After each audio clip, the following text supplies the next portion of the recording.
तुम्ही पाहत आहात अंजनगाव सुरजी न्यूज। अंजनगाव सुरजीच्या ताज्या बातम्या पाहण्यासाठी बघत रहा तुमच्या शहराचे चॅनल अंजनगाव सुरजी न्यूज।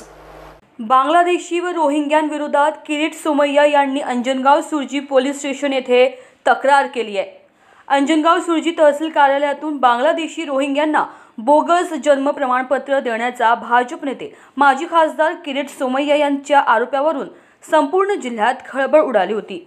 या आरोपावरून जिल्ह्यात SIT स्थापन करून चौकशी करण्यात आली, मात्र चौकशीत प्रशासनाकडून झिरो रिपोर्ट मिळाल्याने किरीट सोमय्या यांनी बांगलादेशी रोहिंग्यांविरोधात थेट अंजनगाव पोलीस स्टेशन येथे आज दिनांक 6 फेब्रुवारी सकाळी 10:30 वाजता तक्रार दाखल केली आणि यामध्ये त्यांनी शेकडो पुरावे सादर केले।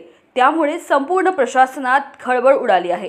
बांगलादेशी रोहिंग्यांना अंजनगाव सुरजी तहसील कार्यालयातून जन्म प्रमाणपत्र दिला गेल्याचा आरोप माजी खासदार किरीट सोमय्या यांनी केला होता। दिनांक 13 जानेवारी रोजी किरीट सोमय्या हे स्वतः अंजनगाव सुरजी येथे चौकशी करीत आले होते। या प्रकरणी त्यांनी तहसीलदार श्रीमती पुष्पा सोळंके व प्रशासनातील अधिकारी यांच्याशी सविस्तर चर्चा केली होती।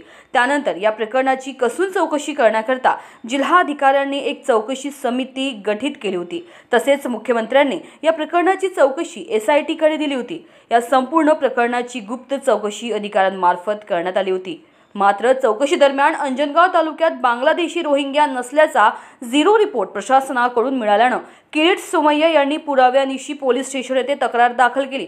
यावेळी अंजनगाव दर्यापूर येथील भाजपा पदाधिकारी कार्यकर्ते मोठ्या संख्येने पोलीस स्टेशन येथे उपस्थित होते। तसेच कोणताही अनुचित प्रकार घडू नये व कायदा व सुव्यवस्था अबाधित राहील यासाठी प्रशासनाकडून अतिरिक्त कुमक बोलवून संवेदनशील भागात बंदोबस्त तैनात करण्यात आला होता। अंजनगाव सुरजीकरिता जावेद शाह। येथे मोठ्या प्रमाणात बोगस कागदपत्र, फर्जी डॉक्युमेंट, बेनामी लोकांचे अर्ज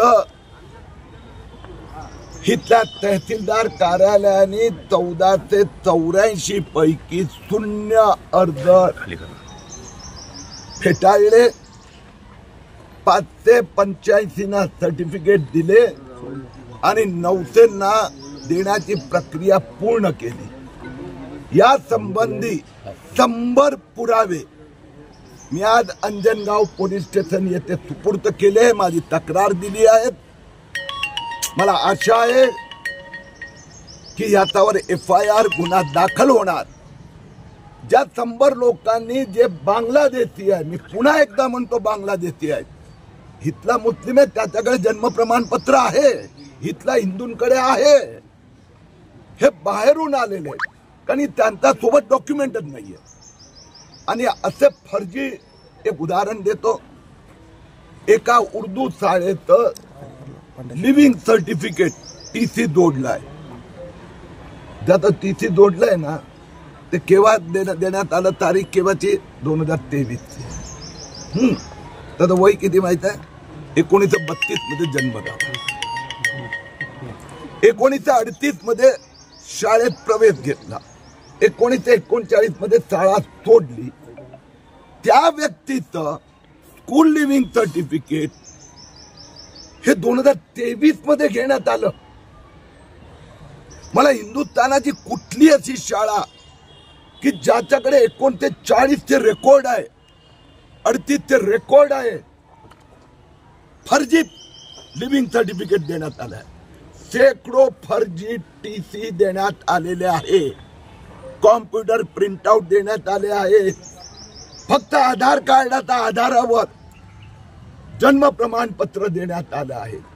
आणि म्हणून माझी मागणी आहे, या 100 जे पुरावे दिले आहेत त्या 100 लोकांवर ताबडतोब FIR दर्ज करावा। आणि यात तहसीलदार कार्यालयातले काही लोक इन्व्हॉल्व आहेत, काही एजंट इन्व्हॉल्व आहेत आणि काही वकील पण इन्व्हॉल्व आहेत। कारण की माहीत असताना की व्यक्ती इथे नाही आहे, म्हणजे मी त्यांना 1 डझन असे अर्ज दिले आहेत की ती व्यक्ती तहसीलदारकडे कधी आलीच नाही, ती व्यक्ती अस्तित्वात आहे की नाही माहीतच नाही, त्यांनी अर्जही केला नाही, त्याच्यासाठी दुसरा कोणी अर्ज केला। या सगळ्यांवर कारवाई होणार राष्ट्रद्रोहाची कारवाई तहसीलदार कार्यालयावर होणार आणि या सगळ्यांना बांगलादेश परत पाठवले जाणार. हे 100 पुरावे मी दिले आहेत, पण सगळे 14 ते 84 अर्ज तपासावे अशी माझी मागणी आहे. मुख्यमंत्र्यांशी काल बोललो आणि मी म्हणालो की या कलेक्टरची पण चौकशी झाली पाहिजे. कलेक्टरनी हे प्रकरण दाबण्याचा प्रयत्न केला. तो किरीट सोमय्या 100 प्रकरण देऊ शकतो, तर कलेक्टर काय करत होते? आणि ही तहसीलदारला जबाबदारी कलेक्टरनी दिलेली आहे.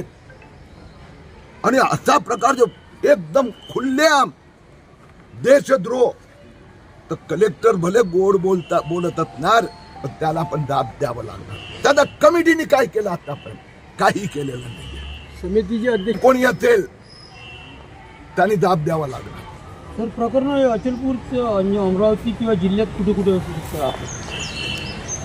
महाराष्ट्रात वास्तविकरित्या हे अधिकार तहसीलदारला नोव्हेंबर 2023 मध्ये देण्यात आले. 2024 पासून तहसीलदारनी या कामाची सुरुवात केली. हा संबंध महाराष्ट्रात प्लान केलेला घोटाळा आहे. 2,23,000 अर्ज आले जन्म प्रमाणपत्राचे. त्यातनं 99% मुस्लिम समाजाचे. जर जन्म प्रमाणपत्र जुनं नसेल तर सगळ्या हिंदू समाजांचे पण नसले पाहिजे. परंतु 69 ते 2023 पर्यंत इथे राहणारे मुस्लिम हिंदू सगळ्यांचे जन्म प्रमाणपत्र आले. हे जे 54 असे शहर आहेत की जिथे 1,000 ते 5,000 प्रमाणपत्राचे अर्ज आले, दिले गेले, त्यातनं 52 हे फक्त मराठवाडा आणि विदर्भात अकोला, यवतमाळ, अमरावती येथे मोठ्या प्रमाणात 15,000 अकोलामध्ये, 15,000 अमरावतीमध्ये प्रमाणपत्र देण्यात आले. मी मुख्यमंत्रीकडे मागणी केली आहे की ह्या तिन्ही जिल्ह्यात फॉरेन्सिक ऑडिट करा. ताज्या घडामोडी बघण्यासाठी आजच आमच्या अंजनगाव सुरजी चॅनलला सबस्क्राईब करा आणि लाईक करा आणि शेअर करा.